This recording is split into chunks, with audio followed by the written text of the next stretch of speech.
Good afternoon. It is 12 sharp, and I'm coming to you from Hamilton, Ontario.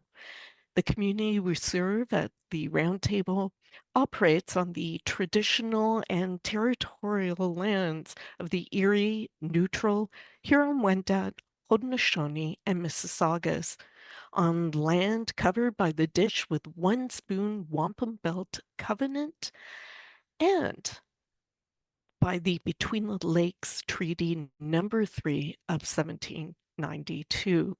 This is our first year doing a lunch hour webinar series. We'll try and keep it to the 1 hour mark. Today we'll be talking about the Canada Disability Benefit. Ready, set, go. And that question mark is very purposeful for our meeting today. So with that said, I'm going to introduce those people. We will start with Dr. Robin Lennox, who happens to be my MPP in Hamilton Centre. Um, I'm so glad that she's here today to help us out. We also have Madison Dean, who is an incredible youth advocate in the movement for disability and income. So I'm glad to have her join us today. And my friend Trevor, who is a community advocate, a provincial advocate. I think he's even advocated federally. He's with the ODSP Action Coalition as co-chair and has been long involved in something called Defend Disability, which is also a provincial action group. With that all said, thank you all for being here. I am thrilled that we have people not only knowledgeable but passionate about this topic. I think today we'll take everything in three parts. So the first is, what is Canada Disability Benefit? Anyone want to try and kick us off with that one? Who would like to take a stab at that? Just jump in um, through unmuting. Go ahead. Anyone wants to start?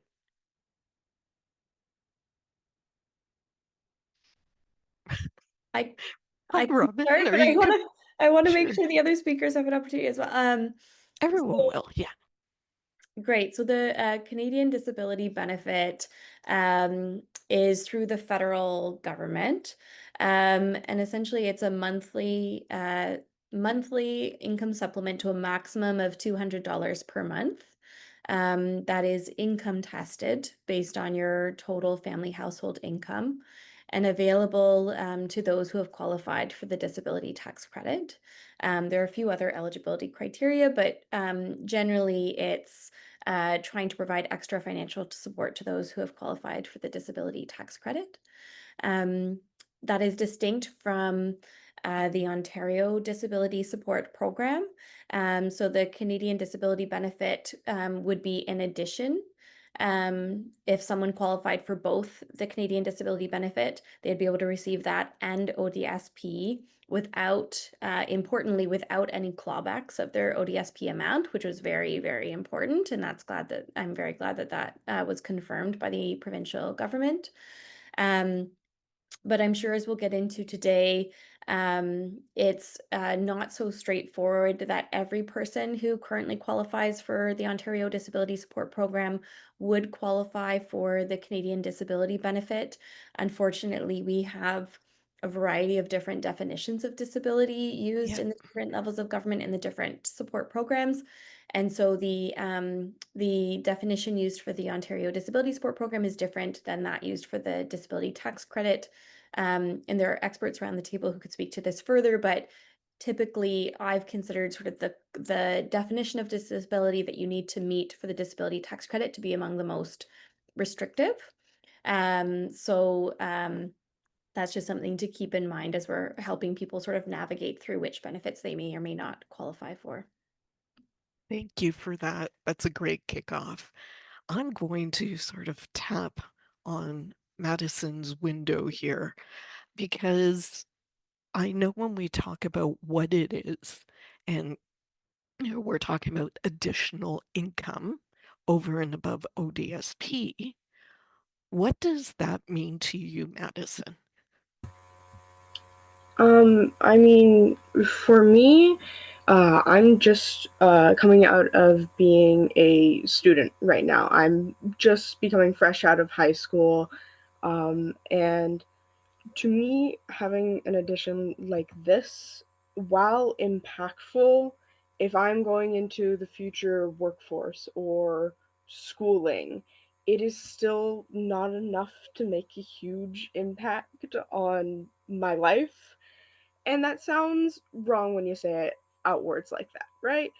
It's good to have that extra money, especially because it is a good portion, but there's like 30% of what the average income goes to goes to my disability.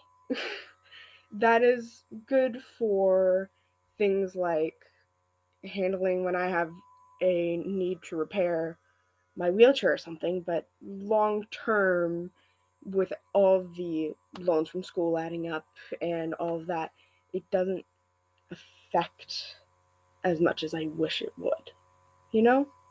Yep, I get it. And you're right, it's still low. And the 30% you mentioned um, is really great to bring up. We did a paper a number of years ago now called The Financial Cost of Disability.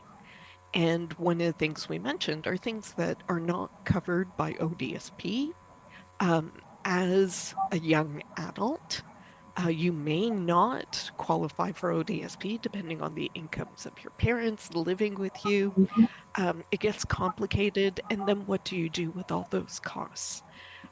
We know in that paper that we're looking at 30 to 60% more. So you take the average income and then you need to add 30 to 60%, especially for moderate to severe disabilities, annually.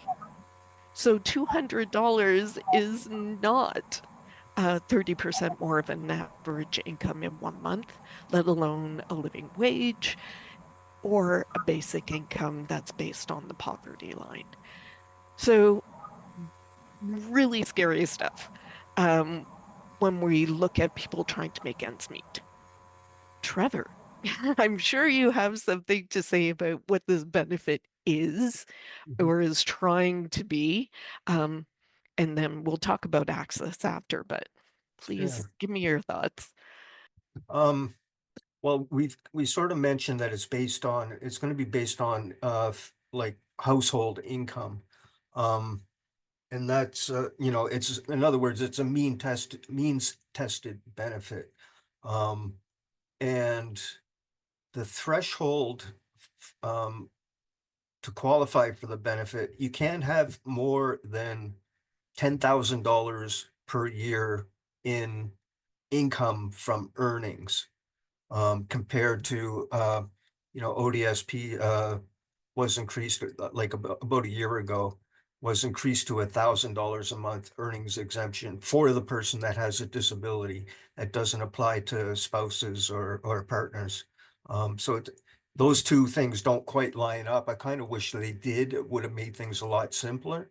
But in addition to the $10,000 a year earnings exemption, there's also an additional $23,000 um, in other forms of income, such as social assistance or CPP disability. So if you combine those two, it's you have an income threshold of $33,000. Um, you know, not many people will probably get to that threshold, I would expect, if they're going to be applying for this benefit. Um, and chances are, if your income is that low, you're not paying any income tax as it is. So that kind of makes things a little bit easier, not having to worry about that. Um, Yeah, actually, speaking of the income tax portion, I mhm, know one of the bigger problems that people have had is a disability tax credit, which many people that are low income, especially ODSP or OW without qualifying for ODSP yet here in the province, um, you'll end up needing to get the disability tax credit. They haven't proceeded with it before because most people don't have the spare money to open an RDSP account or something like that. So they've never applied. They don't have taxable income that they would have needed this for. And I'll tell you, I checked a month ago and the website for applying already said, go ahead and do your taxes first because we are so backlogged. And if you try and do the tax credit certificate at the same time as your taxes, you're not going to get that tax return back quickly. And even if you didn't have a return, all the benefits that start coming in every month for the next year will also be withheld until that certificate is approved. So it feels a bit chaotic to me about how they're going all around this. So let's talk about the accessibility of applying for this credit. Um, Anyone want to tackle the steps in the application? I'll quickly just say you need that tax credit when you apply. If you don't have the disability tax credit certificate, it's T2022. 2022 is the number of the certificate, not the year. If you haven't submitted it before and been approved, you have to do that before you can do your Canada Disability Benefit application. It needs to be with the application. So how do you feel about that in terms of accessibility? I know, Robin, you were talking about the fact that, the definition of disability is different. Do you want to add to that, given, talking about people being able to access that? Absolutely. I think there are a number of barriers to even getting to that stage. So first of all, many people don't have a regular family doctor. And so any form that requires medical input is just an initial barrier of, do you have a primary care provider who knows you well enough to be able to fill out those forms? And I think it's so important to have someone who truly knows you, because we know that if those forms are filled out incorrectly or with inadequate documentation, that increases the chances of a rejection, and it's so hard to appeal those. So I think that's the first barrier, is too many people don't have access to regular primary care. And then the additional barriers of, can you even get to the appointment, transportation issues, all that sort of thing. And then I think the second barrier is that for those who do have a family doctor, because unlike ODSP forms, when you complete them, there is a code that physicians can bill for the time spent completing the forms. And I do think that's a good decision, because, for example, when I fill out an ODSP form, sometimes it takes me up to 2 hours to do it well, because I want to be super thorough. And so I do think it's good that healthcare providers are compensated for that time. But that's ODSP. But the disability tax credit does not have an associated billing code and is a similarly long form. And so, unfortunately, what I have heard about in a number of family practices is that it's one of the services that family doctors or nurse practitioners are allowed to charge an additional fee directly to the patient for completion of the forms. And that step can be completely prohibitive for folks who don't have the extra funds to pay for it. So I think that is one thing, is, really trying to make sure that there's no financial barriers to applying for financial benefits or assistance. It makes sense that we shouldn't be charging people money to try to access those benefits, but unfortunately, that is the reality in some family practices. So I know in regulation, sorry, I'm going to Yeah, ask you a question around that because it's really important. You're right, people can't totally. afford those charges. Um, in the regulation for the Act, the Canada Disability Act, It says it will reimburse physicians, but obviously there is no straightforward billing code for you at the moment. So Yeah. what needs to happen in order to fix that situation? I think it's the difficulty between it being the provincial versus federal, right? So all of our billing happens through the provincial government, so the OHIP program. And this is a federal form. And so there, as far as I'm aware, there's no pathway to be able to get reimbursed through the provincial program that we would typically, have and that we are for ODSP. So my hope would be that, we can eventually see, and one of the things that I'm advocating for at the provincial level is basically funding for family doctors to do indirect patient care, which means forms and lab results and things like that. That's a program that exists in BC, so it means that you get paid for any work that you do for your patient, even if you're not sitting in front of them. And that, in my mind, would alleviate some of this burden because physicians would be able to be compensated directly by the provincial government for any patient-related task, which could include completing forms like the disability tax credit. So there would be no need for them to bill patients directly. But it is definitely a real challenge. And I will say it's not across the board. I think there are many physicians who do not charge a fee and recognize that it is prohibitive to do so. But I just think variability is always the thing that we want to eliminate in the system, right? We want everyone's experience to be the same, not, trying to find access where you can. Great comment. And I see Trevor looks like he wants to jump in here. So what are you thinking, Trevor? When the fall economic state, or not the fall economic statement, the budget that came out that included the amount that was going to be budgeted for the Canada Disability Benefit. I forget exactly what it was. I think it was 6.1 billion over 4 years.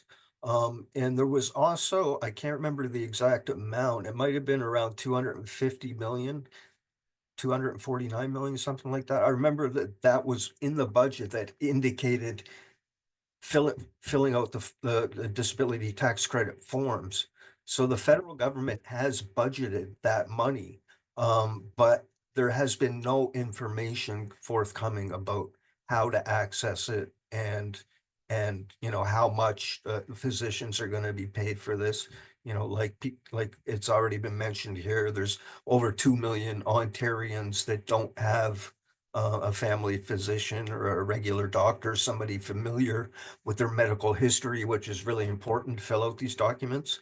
And you can't walk into a walk-in clinic with a stack of forms and ask the doctor that's there that day if they can fill these things out. That's just not going to work.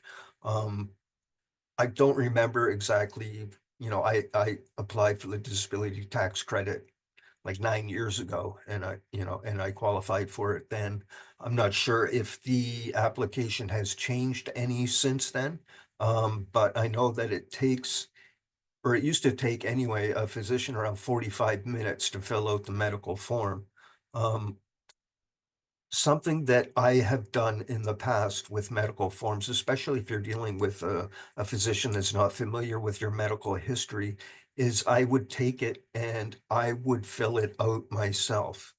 And I would take a blank one into the doctor and I would give him the one that I filled out myself and say, this is how I feel, how these questions, should be answered. Because nobody knows nobody knows your situation better than yourself, and nobody can explain it better than yourself.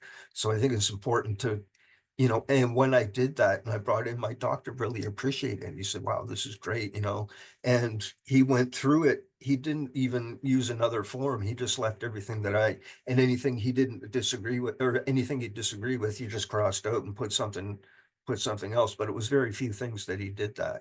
And then he just signed it and that was it. So I think that's something that's important to remember. If you don't have a family physician, it might be a good idea just to, if you do get to talk to a doctor, say, this is how I feel, that think my disability is affecting me. I just thought I'd add that.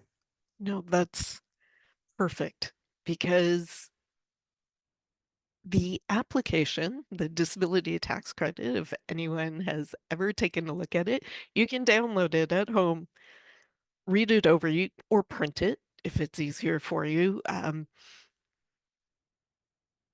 It is a very different form. So if you've gone through the ODSP process in Ontario, it looks very different. The language is very different. And most of all, I think the biggest change that I notice is that it talks more about functionality as opposed to diagnosis and symptoms. ODSP, a lot of it is the symptoms, but it is very, very specific to function. And it's not something we're used to explaining. And I know I love my family physician. She's fantastic. Um, but sometimes talking about that form can even surprise your doctor because we don't often talk about how difficult it is to make my own dinner, how long it takes me to dress in the morning, and all these other questions that are on this form. It's not asking, what are you suffering from? Well, pain and, muscle stiffness. They want to know what that pain and muscle stiffness means to how you function. And it's pretty much like nothing else that I've seen across Canada when I've talked to other people. And I think this is something we have to keep in mind as we find physicians. And I think what Trevor has done is great. I mean, even if they don't use it verbatim, maybe they have a doctor lingo that they'd rather use instead. Um, it's a great jumping off point for conversation with your physician. And I think that's what needs to happen for this form to even be sent. So we know now we want pathways, we want doctors. I mean, in an ideal world, I would love doctors trained in the community for the different forms that are out there and how to talk about them. Um, that you're not determining disability or ability to work, you're working with the form. And it's someone else that creates that designation. I think that's another hesitation. What else are we looking at um, as possible barriers right now? Um, I think for me, communication and I don't know, Madison, do you have any thoughts on that? I think especially, again, I have to bring up that I'm young. Um, Going into adult care on my own was very intimidating. And I'm currently in the stage where I'm adjusting from child care, pediatrics into adulthood. And it is like starting from the beginning all over again. Just like we were saying before, with needing to go to a doctor and needing to explain everything you've dealt with, you can't do that in one sitting. And I find that one of the biggest things with needing to go out into the community and get all of this type of stuff done, it's intimidating to go in there and make sure they validate and understand everything from the disabled perspective. With me, I also have a fluctuating disability. So when we talk about things like how you mentioned it was on your ability to do things and how capable you are, when it comes to me, am I supposed to put in what I'm doing on a good day, on my worst days? Because it is always changing for me with a more fluctuating disability. It depends on when I'm in a wheelchair some days with the stamina that I have. It's really dependent. And I think one of the biggest things is there's days where I don't feel like I'm able to get out of bed and go to a doctor. I feel like I'm at my very worst. And how am I supposed to be able to go out there and reach and contact out to them about everything that I'm doing when I feel like I'm having days to struggle getting out of bed? How are we supposed to outreach into that community? How are they Yeah. need to be able to come to us to some Yep. point. So that Yeah. was one of the biggest things, yeah. I totally agree. And we did talk about the transition from pediatrics to adult care, even the systems, the benefits that you get as a child and moving to ODSP. Like, why is that not automatic? Your medical information did not change on your birthday. You're still the same person, just a different age. So it makes no sense.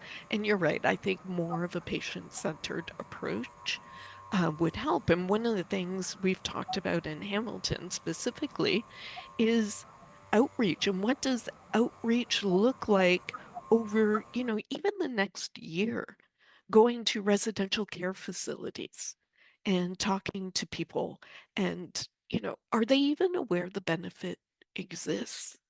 And that's something I'm seeing online a lot through social media. People just now learning that, oh, it actually went through and it's supposed to be happening. What is it? And so starting from scratch without assuming that people know about it, and that's huge. Anything else before I go to my last sort of question? We're sort of touching on that already, but anything else around access right now that you want to highlight for us? Anyone? I don't see any microphones open, so I'm going to I'm going to assume that we're good. And I assumed that you knew who I was. So I'm Laura Katari, and I'm Senior Policy Analyst for the Roundtable for Poverty Reduction. And it's the second time in a webinar I've done this because apparently I I think everyone knows who I am. But just in case you don't, that's who I am. And I also have lived experience with disability for over 20 years now. So um, it does influence my policy recommendations for sure. Trevor, I saw a hand up. Did you want to say something before I ask the next question? I was just going to quickly add, you you were talking about filing, the importance of filing your income tax on time. I'm not sure about others, but I received a letter this year and I was able to do my income taxes over the phone with the federal government, and it was so easy. And well, as soon as I had my T4, my T5, or whatever forms that are required, and I was able to do it over the phone, and I had my notice of assessment back like in March. It was super easy, and I think that's something that people might want to look into. It especially if you have a very straightforward income tax return. You only have your ODSP, for instance, and your whatever, if you're on CPP disability or whatnot. But it was super quick and it was super easy. I just thought I would add that. Thanks.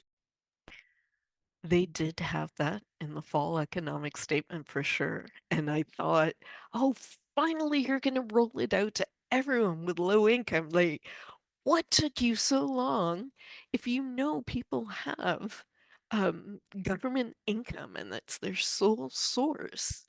Why are you making them jump through hoops? And I'll tell you now, it's been almost 10 years that when I log into CRA in February or March, all my T4s, T5s, they're all there already. So it's not even a matter of me waiting for the paper copies. Revenue Canada knows already. So why aren't we helping people? And I think eventually, for persons with a filed disability tax credit, mine is now quite literally indefinite. Um, I don't need to refile every 5 years. It should just be part of this. They should be calculating it. And I think that should apply to other benefits as well. So thank you for that, Trevor. I'm looking here at the future. So, touching on what we want to see changed with the CDB over time. Um, Anyone want to jump in with their number one that they want to see changed with the disability benefit? Trevor, go for it. Yeah, this might not be my number one item on my list, and probably not the number one item on many people's lists, but it isn't an important point that I know Ontario finally announced that they were going to exempt the disability or the Canada Disability Benefit as income under ODSP. But in that, they also said, and they still wanted the federal government to revise the Income Tax Act to officially make the benefit non-taxable, as they said. And it's still, even though the province announced that they are going to exempt it under ODSP, it is still an important thing that needs to be done to make that tweak to the Federal Income Tax Act, because what that will do is effectively take the Canada Disability Benefit out of AFNI, which is Adjusted Family Net Income. I think it's line 23,600 on your income tax form. And that is the number that has knock-on effects on many other things that you might not be aware of. For instance, if your adjusted family net income is above a certain level, it might reduce other refundable tax credits like your Canada Child Benefit or your GST credit as well. It is the line item that people who live in rent geared to income housing, that line item is what those housing providers look at when they're determining people's rents in rent geared to income housing. So if the Canada Disability Benefit is taken out of AFNI, that means people in rent geared to income or subsidized housing will not have to have 30% of their Canada Disability Benefit taken away in what you call it, rent, basically. So it's important that that change is still made, even though the province is going to be exempting it. Thanks. Thank you. Honestly, there's a word and it's very technical with the Income Tax Act. It already is non-taxable. What we want is actually non-reportable. So the Canada Child Benefit, another benefit, not a tax credit, is excused from household income calculation.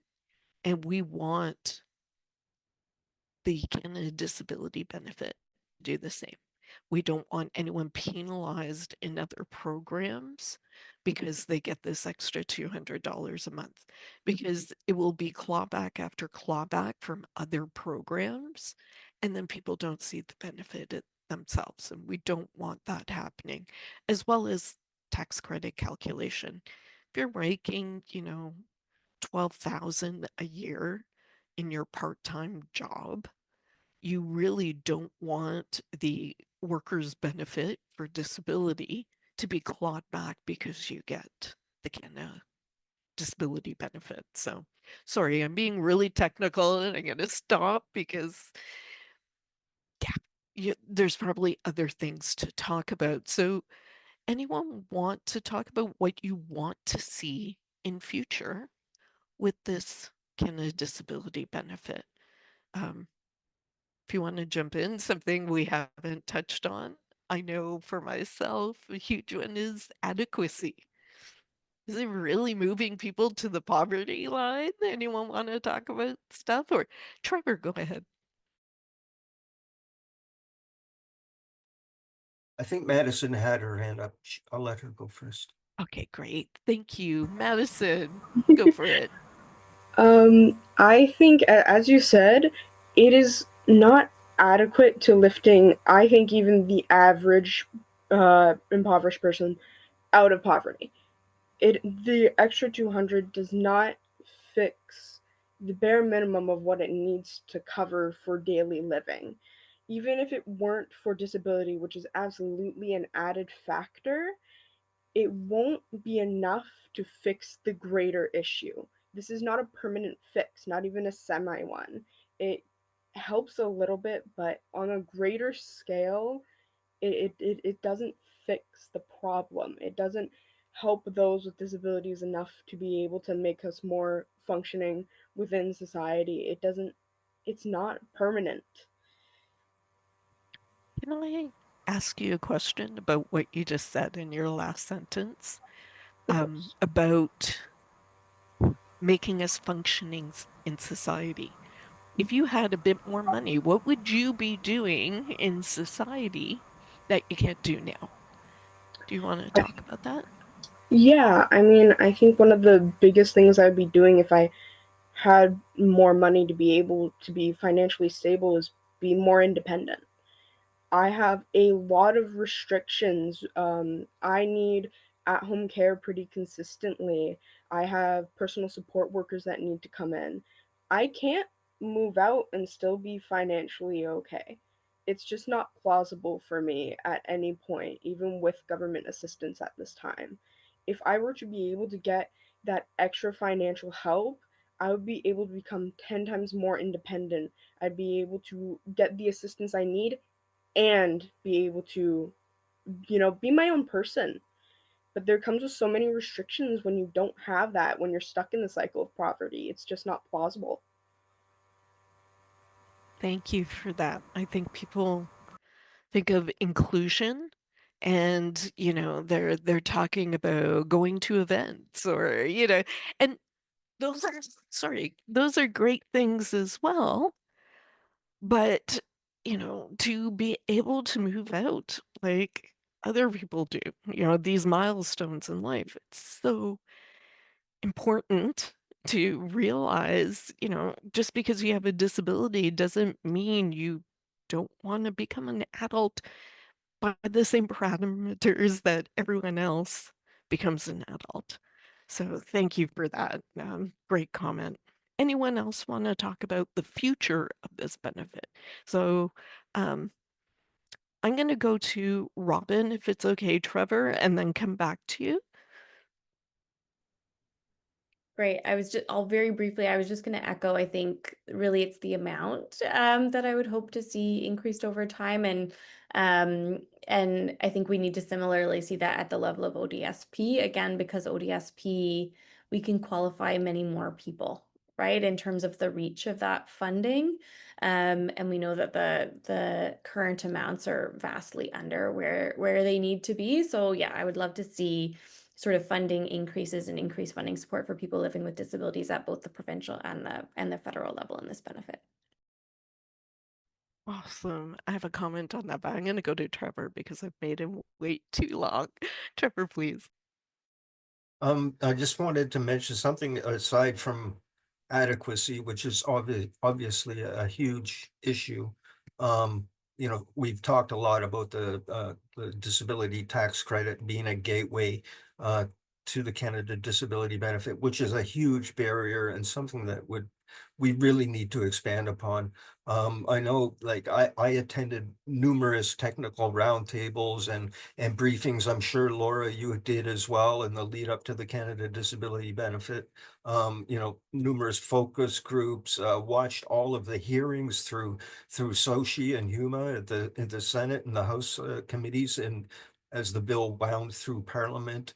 And in all of these things that I saw or participated in, I heard not one person recommend using the disability tax credit as a gateway to the benefit. In fact, I heard many people say, do not use the disability tax credit as a gateway to the program, something that ODSP Action Coalition advocated for strongly was proxy eligibility. And by proxy eligibility, I mean people who have already qualified for a provincial or a federal disability program should be automatically eligible for it. It's people with disabilities are time and time again are being made to jump through hoops to prove their disability to whatever, governing body that oversees different aspects. I think that the disability tax credit is a horrible gateway. As a first step, they could at least expand it. They say that they use a disability tax credit because it's number one, it's uniform across the country, and number two, it's something that's within their control. Why can't they at least expand that to include people who are on Canada or who have CPPD, Canada Pension Plan Disability, which is a federal program? I don't know if you remember during the pandemic, the federal government came out with a one-time $600 payment for people with disabilities, and that's the only consideration that disabled Canadians got. And initially, they said that it would only be going to people with the disability tax credit. And enough people made enough noise and kicked up a stink about it that they expanded it to include people who receive Canada or on CPPD. So I see no reason why they cannot at least expand it to capture people that are on CPP disability. It's not perfect, but at least it would help. It would help more people qualify for it who might not be otherwise be able to access it. I'll let you go now, Laura. Thanks. There's so much. There's so much I'd love to see changed with it. And I'm a huge proponent of basic income. So something that is livable for people, not basic as in minimal amounts, because trying to live in those minimal amounts that are estimated tend to not cover housing and food properly. So when I say basic income, a guaranteed income that meets a properly costed poverty line. Right now, housing is not properly represented through CAMH, and it's something that needs to be worked on. And then on top of that, the cost of disability, and I don't think they're the same thing. I don't think this benefit is supposed to be just so you can make your rent. If that's what we're doing in Canada, we're really mistreating people. That's it's not okay to leave people with disabilities in dire poverty, isolated at home when you don't have adequate incomes. You are isolated. You can't get out in the community even to meet your needs, let alone the social needs and hobbies and things that give people's lives meaning. Going to be visit family, maybe in another city. These are all things that really should be included in incomes. So like I said, I'm really huge on incomes. I think income gives people the ability to make choices on their own. And that is the ultimate form of dignity when we're talking about it. So CDB at its current stage of $200 a month is not going to get anyone there, especially when you cost housing and food and transportation. Not all provinces are equal with what you get. Not everyone in Ontario is on ODSP. Some of them are on CPP disability, and it's more than ODSP, maybe by a couple of $100, but they don't get all the benefits for whatever reason in their household. So it's not just ODSP, but a huge proponent should be ODSP. And that we have a definition of disability that can exclude a huge part of the population that's already on ODSP um, is really disappointing. That needs to change. And we also need to make sure that people reapply. So I spoke to someone that literally applied for DTC 6 times.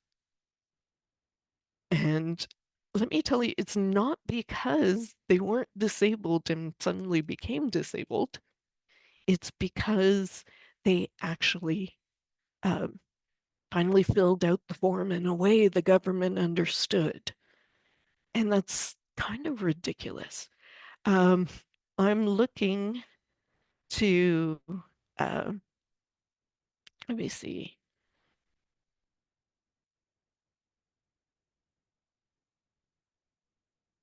Okay, so there are comments or someone wanting to comment.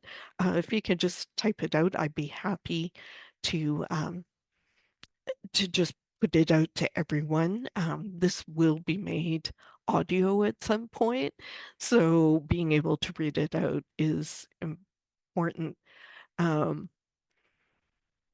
So the change, let's see, I see it's Louise Marie Leong, and she sent a comment to us as panelists, and she says the change I would like to see is the ability for young adults to be able to declare independence from caregivers without having to live in a different home.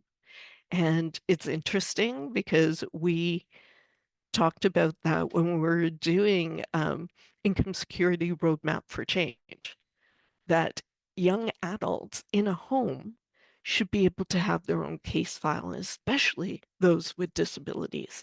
So OW and ODSP.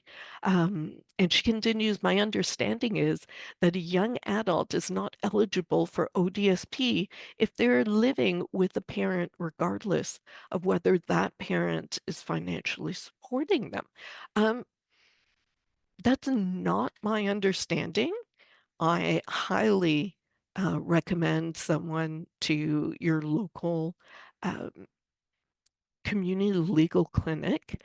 They definitely deal with CPP, disability, they deal with ODSP and OW problems, and they would definitely um, be able to answer that. And there are ways people can make determination on what financial support looks like. And I see Trevor has his hand up, and I will stop talking. Please, Trevor. I'll just quickly add, I am not a legal worker. I'm not a lawyer. Always go to your local community legal clinic. They are the experts and they deal with this stuff all the time. But my understanding is that in order to declare independence from a caregiver like parents, number one, you have to be 18 years of age or older. I think that's well understood. I'm not sure you can qualify for ODSP if you're under 18. I don't think so. And they also have to prove that they're paying rent. And that may require the parent to prove that they are accepting rent by reporting it on their income tax form. So it gets a little kind of messy when you start dealing with that sort of stuff because your parent will have to declare that money as income. Anyway, that's just my 2 cents. But again, it's always best to go to your community legal clinic. Thanks. Thank you. This is a popular topic. So in question answer portion, thank you, Jody. Jody Dean, who may or may not be related to Madison, that we have on our panel today. Hi, Um, Mom. so Jody says, it's a hard process. They're able to, or their child is able to get ODSP, but while waiting for the process going from child's disability to adult, there's nothing to help, and we need something to bridge the gap because the child does not qualify for welfare when being at home.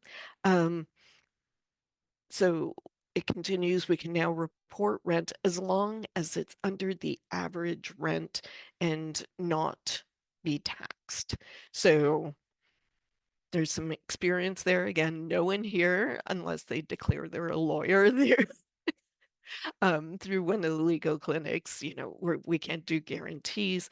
There's a great conversation happening in chat. If you, uh,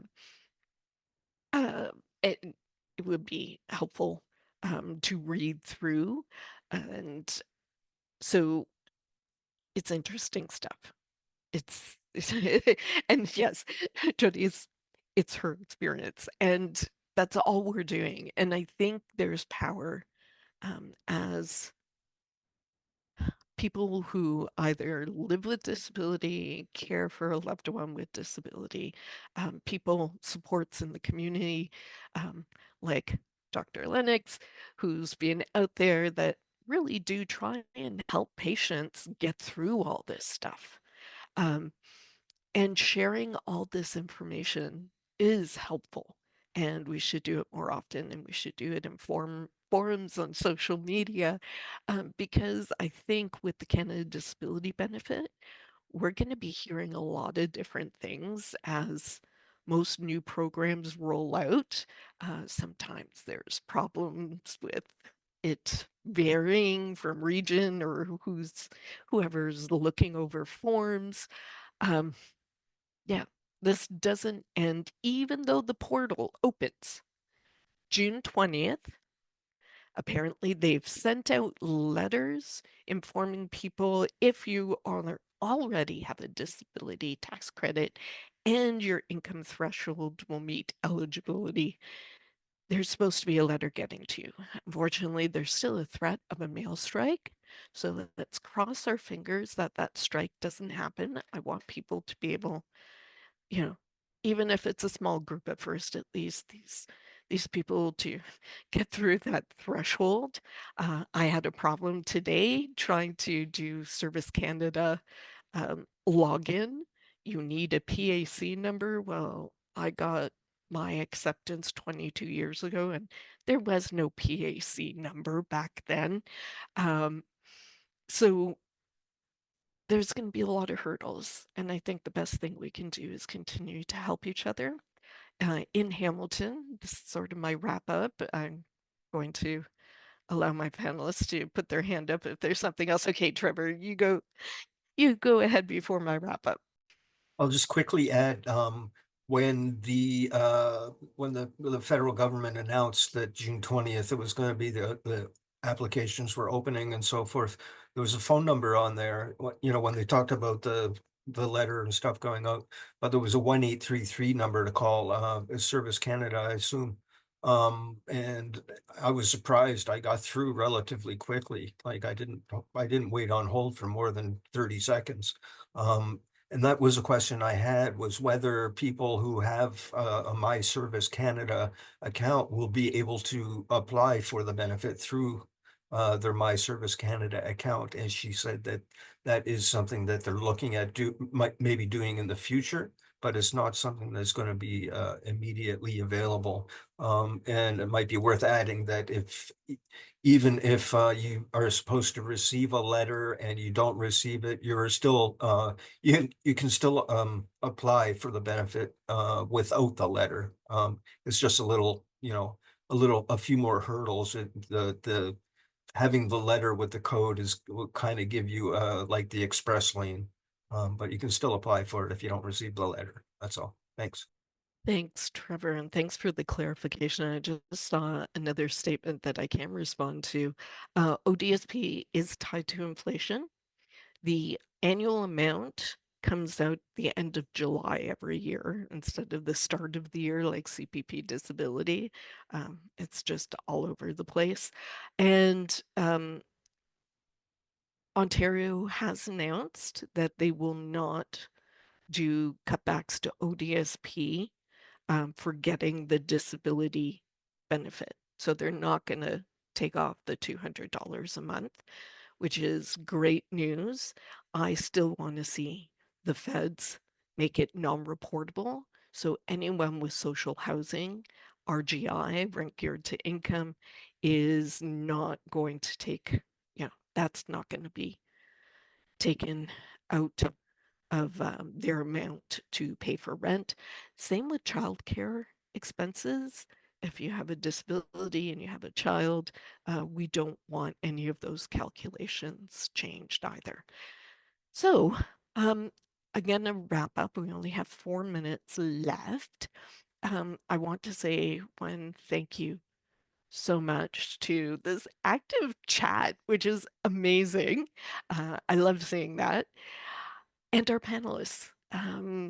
They've come together for the first time to bring you all this information, and I deeply appreciate it personally, having people that are knowledgeable and able to tell us about their experiences and their concerns. So thank you, thank you, thank you. And last but not least, talking about next month. So if you're around this summer, which people like me, disability, not a lot of income, I'm not away on vacation anywhere, so I'll be here for it. We're doing climate poverty and the fight for justice. Climate's not a popular topic when it's joined with poverty, but I think we need to talk about it. We need to talk about the impact, especially in Hamilton, and the cost of it literally and figuratively on climate itself. So tons of questions there. It will be moderated by our ultra awesome Tom Cooper. Yay! Tom has been working in the community on this file for a while now, so he's going to take over for that one. And thank you for coming out. You make these webinars worth it. It's if you weren't here, there's no point in us having it. So thanks for coming out, for asking questions. Bye, everyone. I hope you have a great day. Actually, is there a sign up, Craig, for the next month? Is there a There is, and that sign up is going to appear in your browser when you close this meeting. perfect? Thank you, everyone. Have a fantastic day. Thanks, Laura. Thanks, everyone. Toodles. Bye. Bye.